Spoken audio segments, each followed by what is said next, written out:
Happening today, pro-life advocates will gather on the steps of the state capitol for the 5th annual Pennsylvania March for Life. Our Robert Stover's live in Harrisburg with the message organizers hope to send out this morning. Robert, good morning.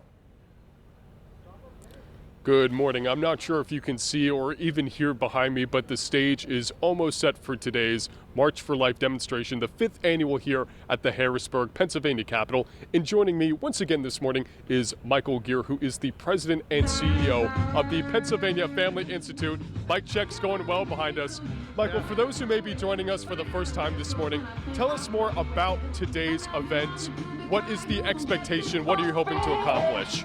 Well, we're excited to be here on the Capitol steps. They're empty right now, except for the stage that's being set up, but there are going to be thousands of people on this step and on the lawn over there. It's going to be an exciting day to celebrate the sanctity of life. We're very excited about it. And for this to be the 5th annual march, this is the largest event in the Capitol every year since we started it 5 years ago, and the largest state march for life anywhere in the country. And that's a sign that Pennsylvania really cares about the sanctity of life and about the value of every single human being. And for those unfamiliar with the work of Pennsylvania Family Institute, what is it you guys do on the daily that eventually leads up to this large event? Well, we're a pro-family, pro-life organization. We're the largest in the state. We have a staff of over 20 that work here in Harrisburg and around the state, making a vocal stance for the sanctity of life, for marriage and family, for religious liberty, and all of the values that we believe build for strong families and a strong society. And so part of our work is walking the halls of the Capitol here with persuasive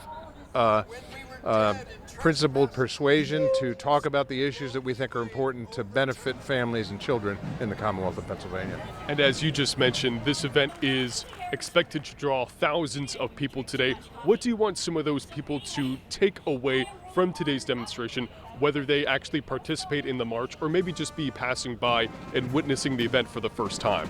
Well, we're going to be calling them to do a number of things because standing for life and helping make a better society is not a one-day event. It's an everyday event. And so we're going to be encouraging people to pray, praying for our nation, praying for this issue, then engaging in the public square, if you will, talking to others about the value of every human life, that there are ways to help women in need to carry that baby to term, and the benefit of family and of children. We'll be talking about those sorts of things, and then encouraging them even to vote. Voting is vitally important. We have a significant election even this fall that many people aren't aware of, that this issue and many other issues hinge upon. So those are some of the things we'll be encouraging people to do here today.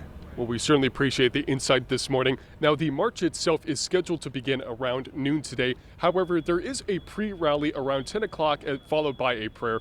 We'll have more information about March for Life as a whole event, as well as more information about Pennsylvania Family Institute on our website, fox43.com. Live in Harrisburg, Robert Stover, Fox 43 News. All right, Robert, thanks so much for all that information. And just to let you know, Fox 43 did reach out to Planned Parenthood for a statement on today's demonstration. The group replied with, quote, 90% of Pennsylvanians want abortion to remain legal. Will continue to make their voices heard in the halls of the Capitol every day, end quote.